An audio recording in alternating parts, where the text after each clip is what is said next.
Imagine living on an island that the sea swallows twice a day. Not metaphorically, literally. Every morning and every evening, the road connecting your home to the mainland goes underwater. You have a window. You know the tides. And if you miss it, you are not going anywhere. Imagine the nearest pub being 7 miles across open water. Not 7 miles down the road, 7 miles of open Atlantic Ocean.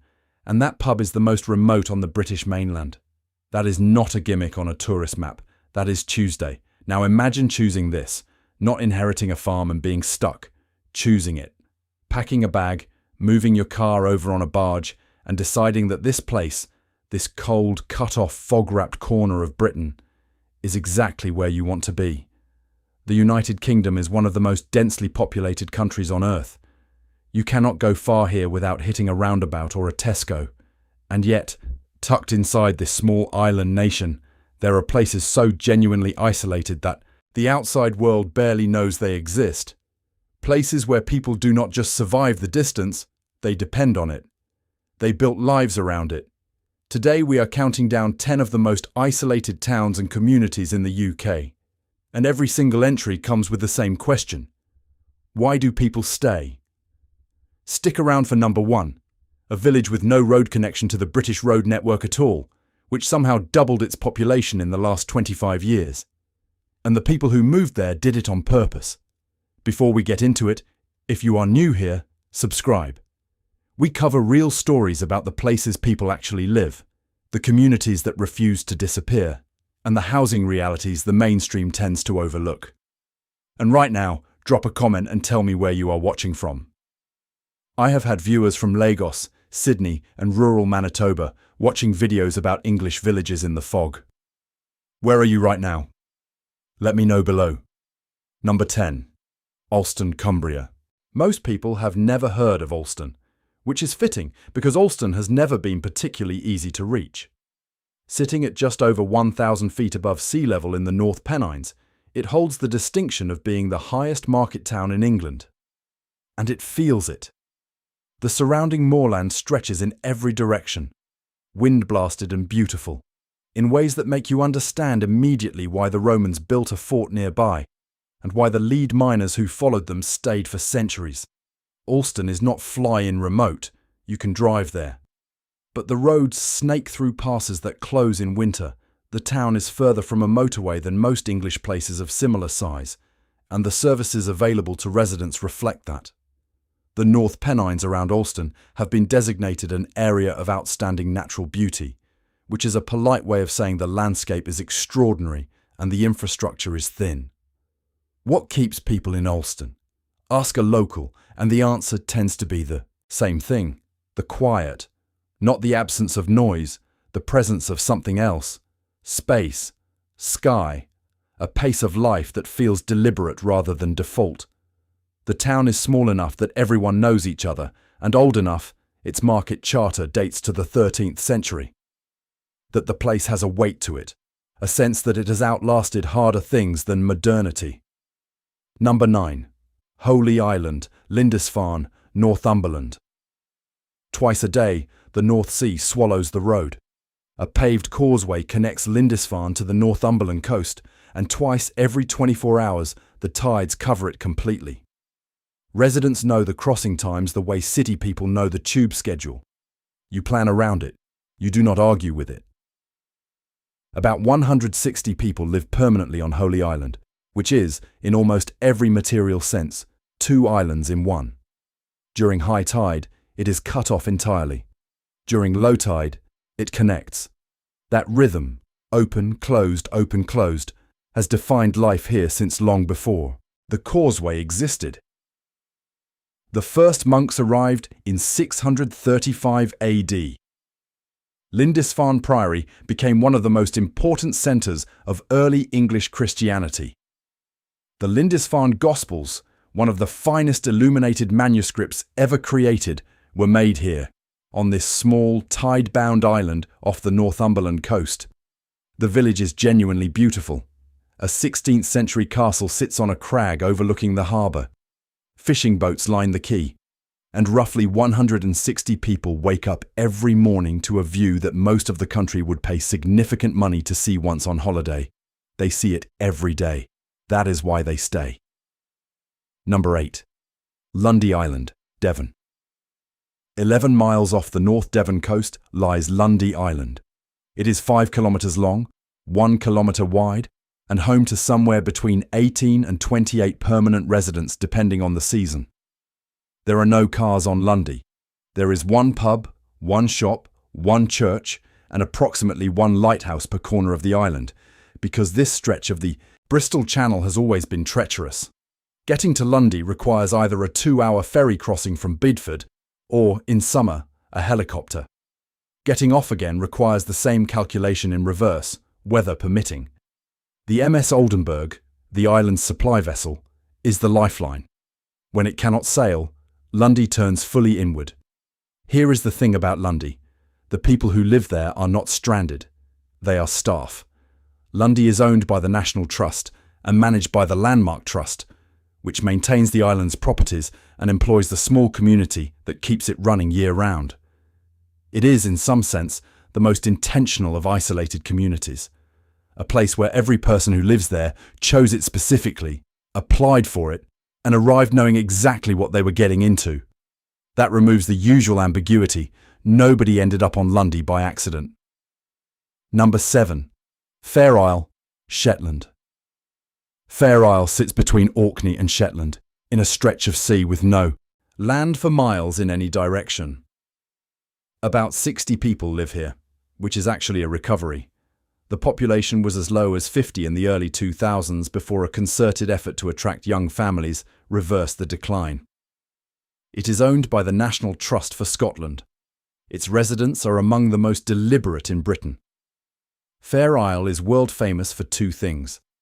Its knitwear, the complex distinctive patterns that have become synonymous with the island's name, and its bird observatory, which has been tracking seabird migration here since the 1940s and is considered one of the most important ornithological research stations in Europe. Puffins, great skuas, fulmars, razorbills, they pass through in their thousands. A ferry runs to Fair Isle from Shetland mainland. It takes roughly 2.5 hours and does not run every day. There is also a small plane. Neither is guaranteed by weather. Residents joke that Fair Isle runs on 2 schedules, the official timetable and the real one, which is whatever the North Atlantic decides. The question of why people stay on Fair Isle tends to produce a particular kind of answer. Not rhapsodic, just matter of fact. The community looks after each other. The landscape is like nowhere else. The knitting keeps going, and leaving would mean giving all of that up. Number 6. Applecross, Wester Ross, Scotland. To reach Applecross by the direct route, you must drive over the Bealach na Ba. This is a road that climbs to 626 metres above sea level, features gradients of up to 20%, hairpin bends that feel designed specifically to terrify, and a sign at the bottom warning drivers of caravans and nervous motorists to turn back. It is genuinely one of the most dramatic roads in the British Isles, and on the other side of it is Applecross, a small coastal village on the Wester Ross Peninsula, facing the inner sound, looking across the water to the Isle of Skye. About 750 people live in the wider Applecross community. The village has an inn famous across Scotland for its seafood and its views. On a clear day, the Cuillin Mountains of Skye rise across the water like a postcard that does not seem real. There is a second road into Applecross, a coastal single track that snakes around the peninsula from Shieldaig. It is gentler, but the pass is the one people remember. And for many who move to Applecross, it is part of what makes the place feel earned. You do not drift here. You commit. If you have made it this far and you are not subscribed yet, do it now. We go deeper into stories like these every single week. Communities, isolation, the places that are quietly doing something extraordinary. Hit subscribe. Now, the top 5. And this is where the stories get genuinely remarkable. Number 5. Bardsey Island, Gwynedd, Wales. Bardsey Island sits off the tip of the Llyn Peninsula in North Wales, 2 miles of tidal sea between it and the mainland. 4 people live there permanently. 4. And the island has been occupied in some form since the 5th century, when pilgrims began crossing to what became known as one of the holiest sites in Wales. 3 pilgrimages to Bardsey, medieval tradition held, was equivalent to 1 pilgrimage to Rome. The island is said to contain the graves of 20,000 saints. There is a legend, not confirmed, not dismissed, that Bardsey is the burial site of Merlin. There is also a gnarled, twisted apple tree on the island that botanists believe may be around 1,000 years old, possibly the oldest apple tree in the world, living, producing fruit. Bardsey is owned by a charitable trust and managed for conservation. The 4 permanent residents keep the lights on in the most literal sense. They maintain the lighthouse. They monitor the seabird colonies. They are, functionally, custodians of a place that has been sacred for 15 centuries. And they chose to be there. Number 4. Fowler, Shetland. Fowler was known to the Romans as Ultima Thule, the edge of the world. And from the deck of a ferry, 20 miles west of the Shetland mainland, in the grey Atlantic swell, that does not seem like an overstatement. 5 dramatic peaks, cliffs that drop 1,233 feet straight into the sea, among the highest in Britain, and about 28 people. Fowler has no pub, no shop, limited 4G. Its population peaked at 267 in the 19th century and has been declining ever since. But the 28 who remain are not passive about it. Kenny Gear, who was born on Fowler in the 1960s, left as a young man, worked as an engineer in Australia and Asia, met his wife, built a career, and then, 5 years ago, moved back. With his young family. Because he wanted his children to grow up in the same natural playground he had. For most people who come from Fowler, he said, it really gets under your skin. Or it's already under your skin when you leave. Fowler observes the Julian calendar. Christmas falls on the 6th of January, New Year on the 13th. The island has operated this way since the rest of Britain switched calendars in 1752, and Fowler simply did not follow. It is the kind of detail that sounds trivial until you think about what it actually means. These people were so far out that a change to the calendar, adopted by an entire kingdom, did not reach them in any meaningful way for generations. That is not isolation. That is independence. Lynn Robertson, who works on the ferry and maintains the island's electricity network, was asked if she had ever considered leaving. Fowler makes me feel relaxed, happy, at peace, she said. This is home, and why would you not want to be at home? Number 3. Cape Wrath, Sutherland, Scotland. Cape Wrath is the most northwesterly point of the British mainland. The name has nothing to do with anger. It comes from the Old Norse havarf, meaning turning point. Vikings used it as a navigation landmark. It still feels like the edge of something. You cannot drive to Cape Wrath.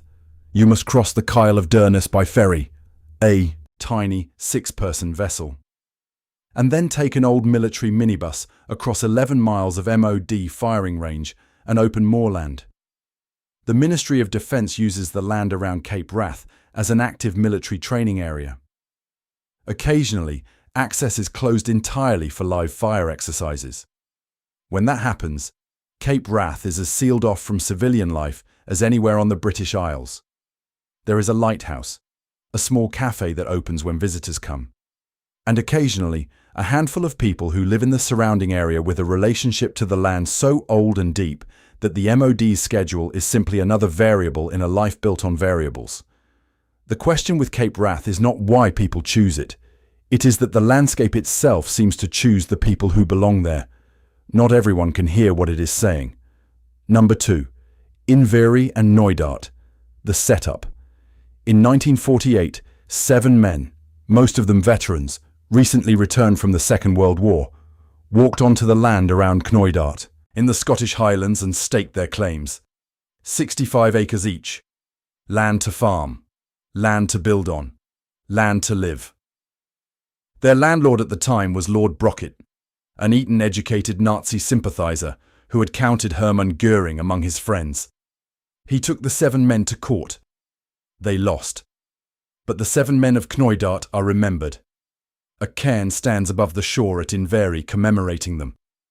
Because what they started, the idea that this community had a right to its own land, did not die with their legal defeat. It simmered for 50 years, until in 1999, the Knoydart Foundation bought the 17,000-acre estate for £750,000. Community ownership. The people of Knoydart owned their home. That is the story behind number 1. Number 1. Inverie, Knoydart, Scotland. Inverie holds the Guinness World Record for the most remote village on the British mainland. There are no roads connecting it to the national road network. None. You arrive either by a 7-mile ferry crossing from Mallig or by an 18-mile hike through some of the most demanding highland terrain in Scotland. There are cars in Inverie, brought over on barges, but follow the single-track road far enough and it ends. Just stops. At a dead end with mountains on one side and the loch on the other. About 120 people live in Knoydart. That number sounds small. Here is what makes it extraordinary. In 1999, when the community buyout happened, that number was 60. The population doubled. In an era when remote Scottish communities are dying, when schools close for lack of children and post offices disappear, Knoydart went the other direction. Because when a community owns its land, it can build affordable housing. It can plant 600,000 trees through the Knoydart Forest Trust. It can run a hydroelectric microgrid that powers the entire village on renewable energy, completely off the national grid.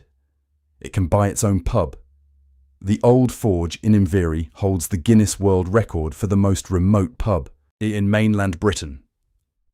In 2022, the residents raised funds through a community share scheme and bought it. It now belongs to the people who drink in it. Finlay Greig came to Knoydart 3 years ago on a hiking trip. He was a journalist then. He stayed to volunteer. He kept staying. He now works as a ranger for the Knoydart Foundation. I was just really taken, he said, by the hard-working and committed nature of the people here and their ambition. Stephanie Harris, who grew up on the peninsula and now runs Visit Knoydart, put it plainly. It doesn't matter whether you come in on a multi-million-pound yacht or you come in on a raft or a kayak. Everybody gets the same welcome. The most isolated village in Britain. And it is growing. These 10 places, from Alston's wind-scoured Market Square to Inverie's pub at the end of the road, are all making the same argument in different languages. That what we call isolation, they call home. That the distance which looks like a barrier from the outside is, from the inside, exactly the point. It keeps out the noise. It keeps in the things that actually matter. You can spend your whole life in a city surrounded by millions of people and never really know your neighbours. Or you can live on an island where the tide decides your schedule and know everyone who shares it with you well enough to trust them with your life. What would you trade for that? Tell me in the comments. I read every single one. And if this made you think about where you live differently, subscribe, because next time we are going to places even further from the map.